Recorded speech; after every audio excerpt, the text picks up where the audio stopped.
Bu dəqiqə videomu tutdum. Çox qəribə bir şey tapdım. Bizim evdə tanımadığım biriləri vardı və biri mənim düşmənim idi. Və sizə bir şey görsədim. Baxın. İndi bu videoda Baxın. Gördüyünüz kimi mən gəlirəm.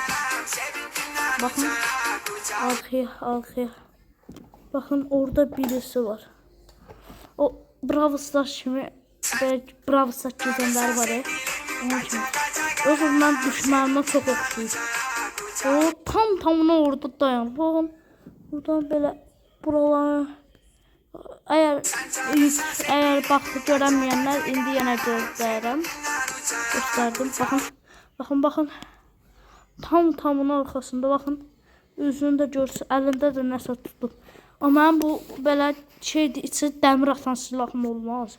O da qara rəngdəydi. Nəysə.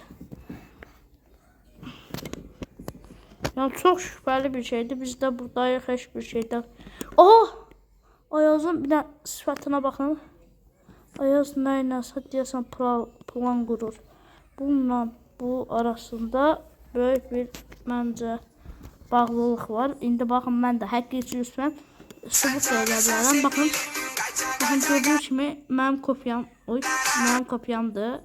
İndi mən də buyam. Yəni indi gördüyünüz kimi mənim bu çox gülür və şübhəli gəldi. Düz boylandığı yerdə o da ona baxdı.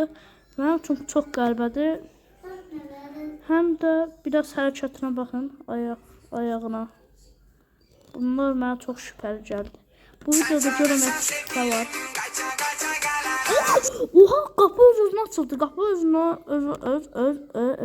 öz-özünə açıldı. Nə baxın. 100% bir də mənə baxır sadəcə. Baxın. Biraz açılır. Buna valla bu mənə şübhə yarandı. Bu videomda baxın, bu video var ya, buna oxşatmışdım güya. Baxın buna. Bunu oxşadacaqdım amma tam oxşadanmadım. Dayanmaz, bu çox qəli gəldi. Kombinlere bak. Bu yaxşıdır valla. Sağ olun, kanala abunə olun, like atmayı unutmayın. Bye. Sizi çox istəyirəm və kanala abunə olun. Gələn videolarda görüşəndə.